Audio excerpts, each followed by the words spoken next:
안녕하세요. 저는 40대 중반의 여성입니다. 요즘 시국이 시국이다 보니 거의 사람들도 만나지 못하고 회사와 집만 오가면서 지내고 있습니다. 그렇게 출근할 적이나 퇴근할 적에 여러분들의 사연을 들으면서 시간을 보내고 있어요. 여러분들이 보내주는 이야기를 들을 때마다 나라면 이렇게 한다, 저렇게 한다 생각을 자주 하곤 했죠. 그래서 저도 얼마 전 남편과 저 사이에 있었던 이야기를 한번 써보고 싶어서 이렇게 사연을 보내봅니다. 이런 적이 처음이라 조금 서툴 수도 있어요. 먼저 저와 남편은 맞벌이 부부입니다. 요즘에는 사실 외벌이 하나로 먹고 살기엔 빠듯한 세상이잖아요.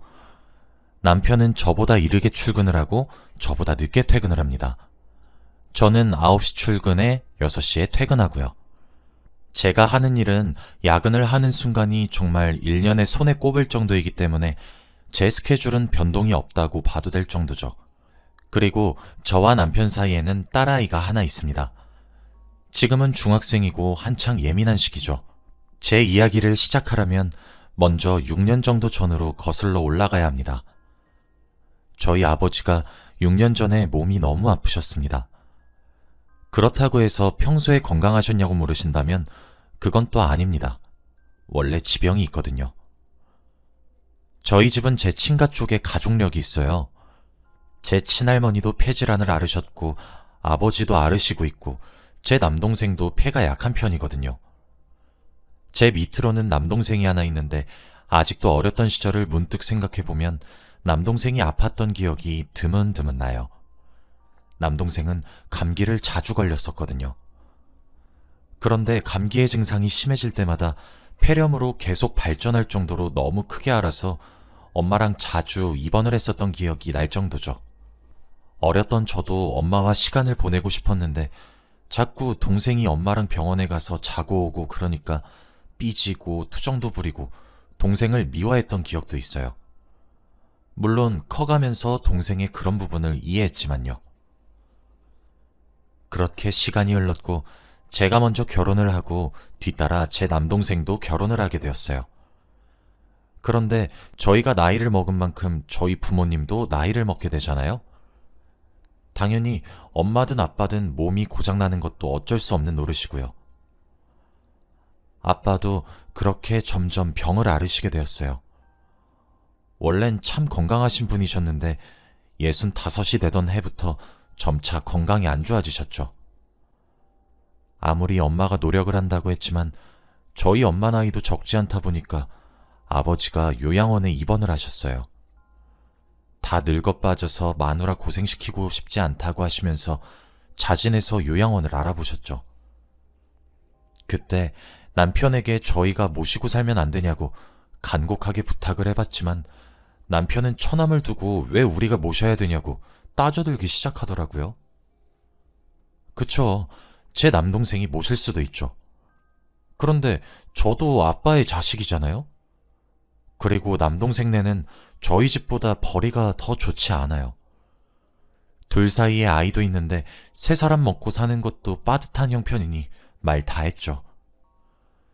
그럼 사정이 조금 나은 저희가 모셔도 되는 일이잖아요. 남편은 아들이 그런 걸 해야 하는 것 아니냐며 따져드는데 그 모습이 서운하면서도 한편으로는 이해는 되더라고요. 불편할 것이 눈에 불 보듯 뻔했겠죠. 그래서 이해도 안 되고 납득도 안 되었지만 하려고 노력했습니다. 그렇게 저희 부부가 옥신각신하는 틈에 아버지는 혼자 요양원에 들어가셨고요. 저희 부부 눈치를 보게 해드린 것 같기도 하고 안 그래도 아프신데 마음 쓰게 한 것만 같아서 죄스러워서 참 원통하다 느껴질 만큼 슬펐네요. 그렇게 요양원에 계시다가 아버지는 갑자기 심장을 부여잡으며 쓰러지셨습니다. 바로 응급실로 실려가셨고 입원을 하시게 되었어요. 천만다행으로요. 병원에서도 요양원에 계셨기에 응급처치를 할 수 있어서 다행이라 하셨고 만약 집에 혼자 있으셨다면 아찔한 상황이 올 수 있었다고 얘기하시더라고요. 심장에 문제가 생겼고 당장 수술을 해야 한다고 하셨죠. 그렇게 아버지는 늙은 나이에 10시간이 넘는 수술을 성공적으로 마치셨습니다. 제가 그 연락을 받았던 순간은 아버지는 이미 수술방에 들어가셨을 때였어요. 회사에서 일을 하다 그 연락을 받고 무슨 정신으로 병원에 찾아갔는지 기억이 하나도 안 납니다. 그냥 병원 수술실 앞에 도착했을 때 통곡하시는 엄마를 남동생이 달래고 있었던 것밖에 기억이 안 나요. 아버지는 수술을 마치고 병실에 입원을 하시게 되었는데 저희 가족들은 가슴을 쓸어내리는 것과 동시에 현실적인 문제들을 걱정해야만 했어요. 사실 저도 남동생도 형편이 그리 넉넉하게 살고 있는 편은 아닙니다. 제가 남동생보다 아주 조금 더 나을 뿐이죠. 그래서 어머니가 일을 하시면서 아버지 요양병원에 돈을 납부하고 있고 생활비를 책임지고 계세요. 그러니 어머니가 병원에 상주하시면서 간병을 할 수도 없고 저희 남매가 할 수도 없죠. 돈이 조금 들더라도 간병인을 구하라고 얘기를 끝냈는데 간병인도 뭐 그리 쉽게 구할 수 있나요? 번갯불에 콩 볶아 먹듯 순식간에 일어난 일이다 보니 간병인도 정말 구하기 힘들었죠. 그래서 당장 며칠간은 병원에 상주해야 할 사람이 필요했어요. 그런데 적합한 사람이 바로 저더라고요. 그리 긴 시간도 아닌 일주일 정도만 상주하면 되었는데 일주일 정도 휴가 내는 것은 저한테 그렇게 부담스럽지 않았거든요. 그리고 자식인 제가 해야 하는 일이라고 당연히 생각했고요. 제가 일주일 간병을 하고 나면 엄마가 며칠, 동생이 며칠 휴가를 내서 간병인 구할 때까지 돌려막기 하듯 지내기로 했죠. 집에 돌아와 남편에게 자초지종을 설명했는데 제게 화를 덜컥 내더군요. 왜 자신과 상의 없이 통보하냐고 하면서요. 저요, 정말 서운했어요. 남편은 제 동생네 부부를 두고 며느리가 있으면 그런 건 며느리가 해야 되는 거 아니야? 처남은 뭐 하는데? 라고 하면서 제가 일주일씩이나 일을 빼고 간병하는 것 자체를 반대하더군요. 그리고 이런 걸 왜 자신한테 상의하지 않고 결정을 하는 것이냐고 하면서요. 그래도 제가 자식인 내가 해야지. 생판 피 한 방울 안 섞인 며느리가 시아버지 똥오줌을 어떻게 받아내?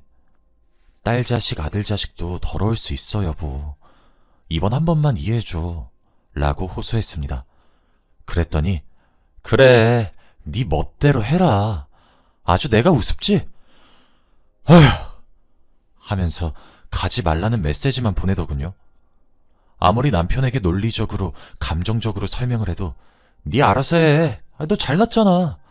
라는 등의 답변으로만 일관하고 있는데 진짜 오만 가지 감정이 교차하더라고요. 그리고 그때가 또 메르스가 한창 유행할 당시였습니다. 지금처럼 마스크를 쓰는 일을 생활화해야 할 정도였죠. 그렇게 한참 너 알아서 해라, 너 맘대로 해라 라는 말로 간병을 막더니 나중엔 메르스를 꼬투리 잡아 딸아이를 내세웠어요. 제가 거기 가서 메르스라도 옮겨오면 어떻게 할 것이냐고 하면서요. 저도 아이 엄마인데 그것을 걱정하지 않았겠습니까? 당연히 제가 간병을 하게 되면 의료진을 제외하고 접촉을 최소화하려고 했고 돈이 조금 들더라도 아버지 병실을 1인실로 변경하기로 했었어요. 그렇게 옥신각신하기를 몇 시간을 했죠.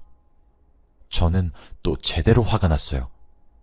아니, 다른 사람도 아니고 본인의 장인어른을 그렇게 취급하냐고요. 그래서 내일부터 병원 갈 거야! 라고 얘기하고 그냥 잠들었어요.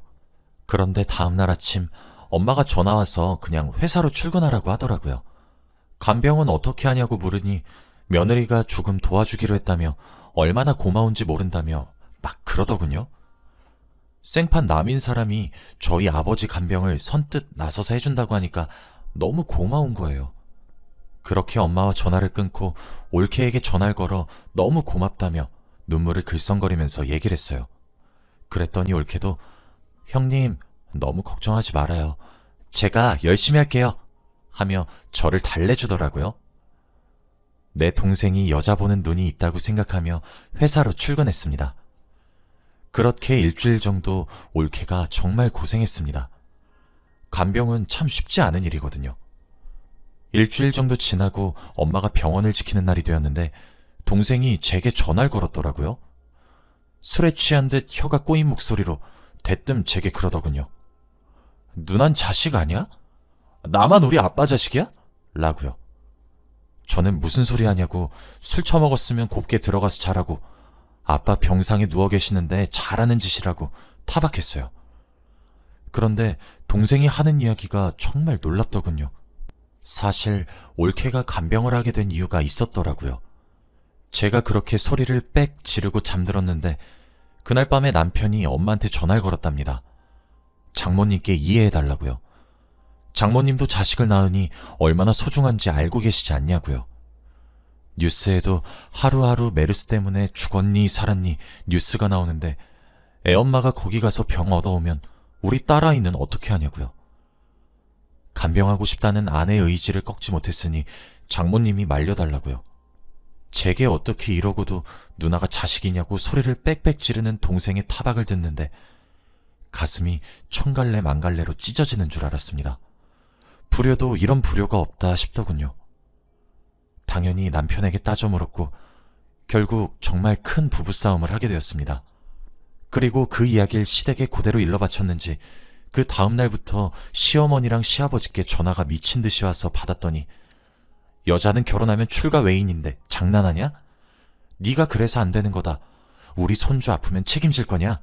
등등 제 가슴에 비수 꽂는 말, 제 눈에 피눈물이 나는 말들만 골라서 하셨습니다. 전 그 이후로 시댁과 남편에게 정남이가 떨어졌어요. 이혼하고 갈라설까 고민했지만 이혼이 어디 그리 쉽나요? 저희 사이에 아이가 없는 것도 아니고요. 다행히 저희 아버지는 돌아가시거나 하지 않으셨고 병마를 잘 이겨내 주셨어요. 몸이 많이 약해져서 옛날 슈퍼맨 같았던 아버진 더 이상 찾아볼 순 없지만 그래도 큰 수술 이겨내시고 안정적으로 회복하시는 것이 정말 감사하더라고요. 친정에서도 시댁 입장을 이해할 수 있으니 참고 살라고 저를 달래셨죠. 본인들 가슴에도 대못이 박혔을 텐데도 말이에요. 전 그 이후로 시댁의 발길을 끊었고 남편과도 대면대면하게 지내기 시작했습니다. 사람이 힘든 상황을 겪고 있을 때 받는 취급을 알게 되니까 정신이 차려지더군요. 아이를 위해 이혼을 감행하진 않았지만 그때부턴 뭐 부부라기보다는 동거인처럼 지냈던 것 같네요. 저도 가슴에 상처가 컸던 탓이었겠죠. 각자 부모는 각자가 챙기자고 했어요.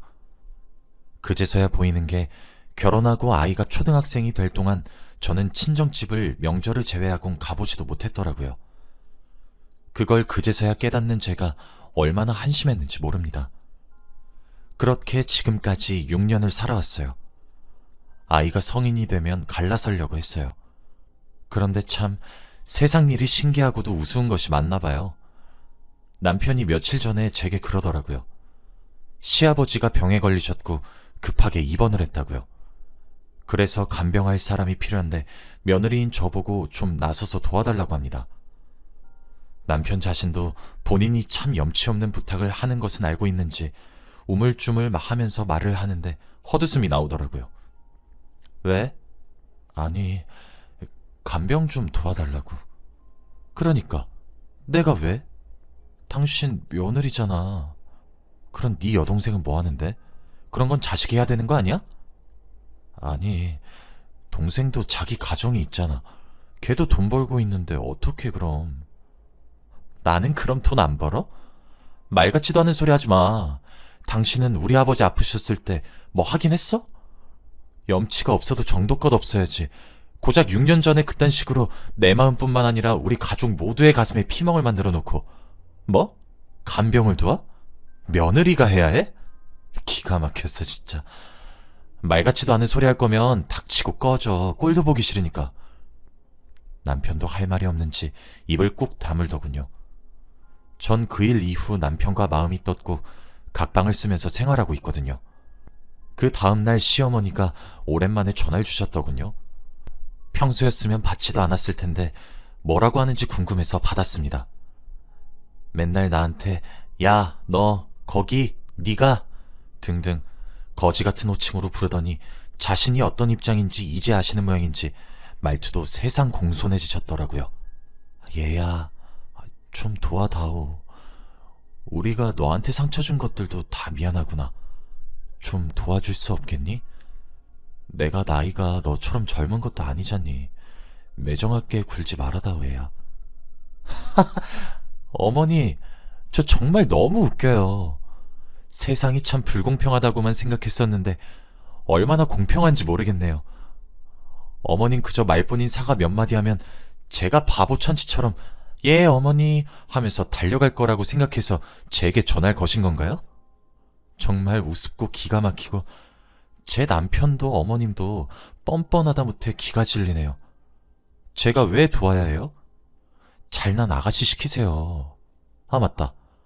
딸들은 결혼하면 출가 외인이라고 하셨죠? 그래도 뭐 어쩌겠어요. 며느리는 제가 안 할 거라는데 딸이라도 도와야죠. 안 그래요, 어머님? 더 이상 저한테 시아버님 간병 가지고 연락하는 일 없으셨으면 좋겠어요. 염치가 있으시다면 말이에요. 라고 쏘아붙인 뒤 전화를 바로 끊었습니다. 회사에서 일을 하다 전화를 받은 거였는데 전화를 끊고 얼마나 배를 잡고 웃었는지 몰라요. 저도 그렇게 웃는 제게 놀랄 만큼요. 전 제가 그렇게까지 생각이 들 줄 몰랐는데 정말 죄송스런 생각이지만 꼴좋단 생각이 절로 들더라고요. 그날 밤 집으로 돌아가니 남편이 웬일로 먼저 집에 들어와 저를 반기더라고요. 집도 싹 치워놓고 저녁도 차려놓고 꽃도 한 다발 건네고 식탁 위에는 와인과 케이크도 놓여져 있었습니다. 결혼하고 난생 처음으로 남편이 집안일을 했고 제게 이벤트를 해준 거죠. 속이 얼마나 뻔히 보이는 일입니까? 정말 기가 더 질리더라고요. 여보, 오늘 고생했고 수고했어. 음식은 입에 좀 맞아?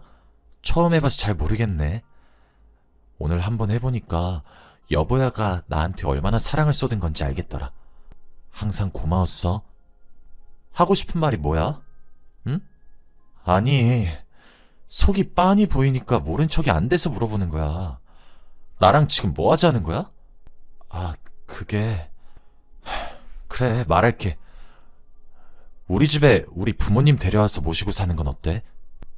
그게 아버지가 암이잖아.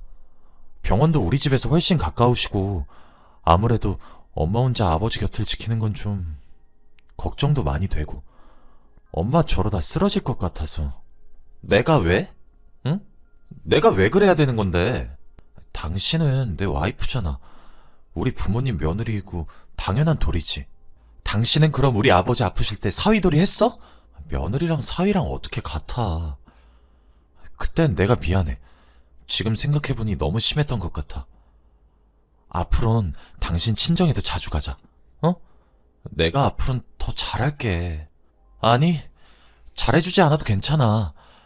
우리 6년 동안이나 각자 부모님 각자 챙기고 살고 있고 쓰는 돈도 생활비만 따로 각출해서 쓰고 있잖아? 당신 이러는 거 정 떨어져. 지금이라도 갈라서고 싶은 거 내 자식 얼굴 봐서 참고 있는 거야. 왜? 당신도 당신 부모 아프다니까 가슴이 찢어져?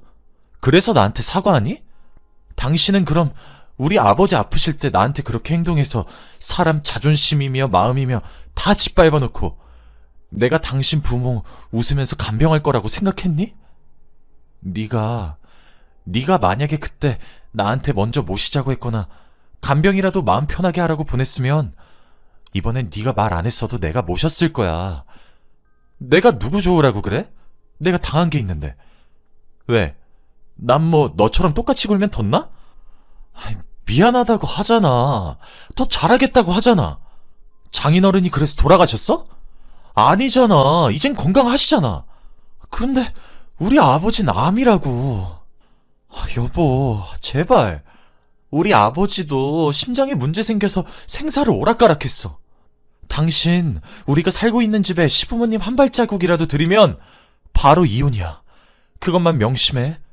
그러게 인생 한치 앞을 못 본다는데 나한테 왜 그랬니? 평생 후회하며 살아. 너 자꾸 이런 식으로 나오면 이혼 소송 걸 거야. 넌 부양의 의무도 소홀히 하고 지금 나한테 부부의 의무도 소홀하게 하잖아. 재산 다 뺏기고 홀몸으로 구차하게 쫓겨나고 싶으면 자꾸 그딴 식으로 나와봐 어디? 와, 이젠 회유가 안 되니까 또 협박을 하네. 그래, 이혼 소송? 걸어봐. 나라고 증거 없는 줄 알아? 너 나랑 각방 쓰고 술집에 여자 만나러 다녔더라? 네 신용카드 거래 내용만 조회해봐도 내가 소송해서 이겨. 말이 되는 소리 좀 해. 왜? 내가 각방 쓰고 멍청한 여자라서 그딴 것도 모르고 있었을까봐? 내가 말하지 않은 건 이제 니한테 기대하는 건 내 자식한테 아빠로서의 책임감뿐이기 때문이야. 소송? 그래, 어디 한번 해봐. 내가 무슨 증거를 어떻게 얼마나 모았을 줄 알고 까불어? 누가 이기나 해볼래? 열받게 하지 말고 네 방으로 꺼져. 꼴도 보기 싫으니까. 그렇게 대화를 종료했고 그날 이후 지금까지 매일 꽃을 사오고 집안일을 하고 그러고 있습니다. 여러분들은 각방 쓴다고 술집에 여자 만나러도 들락거리고 친정알길 우습게 하는 남편을 왜 데리고 사나 싶으시죠? 그런데 저도 참 제 자식 얼굴이 눈에 밟혀서 이혼이 망설여지더군요. 이혼이 또 어디 그렇게 쉬운 일도 아니고요. 남편은 제게 무릎을 꿇으며 지난 날을 반성한다고 눈물 어린 사과를 하기도 했고 해도 너무하는 것 아니냐고 피도 눈물도 없는 사람이냐고 윽박을 지르기도 했으며 자신이 노력하겠다고 행동을 고치기도 했습니다. 그런 남편의 일련의 모습을 보니까 전 오히려 정이 떨어져요. 할 수 있는 사람이었는데 노력을 안 했단 사실이 더 뼈저리게 와닿거든요. 그냥 아이고 뭐고 제가 키우고 이혼할까 생각도 드네요. 아이도 이제 어느 정도 커서 제 심정을 이야기하면 이해해주지 않을까 싶기도 하고요. 이런 생각을 하는 제 스스로가 조금 소름이 끼치긴 하지만 시아버지가 참 많이 아프시다가 빨리 돌아가셨으면 좋겠어요. 시어머니와 남편이 제 눈앞에서 절망하는 모습이 보고 싶네요. 사람 마음 피멍들게 해놓고 뻔뻔하게 나오는 그 모습들도 역겹고요. 전 앞으로 남편의 태도가 어떻게 변하는 것과 상관없이 딸아이가 다 크면 무조건 갈라설 예정이고요. 병간호? 당연히 안 할 겁니다. 여러분들이 보기에도 이런 제가 매정하고 너무한 처사인 건가요?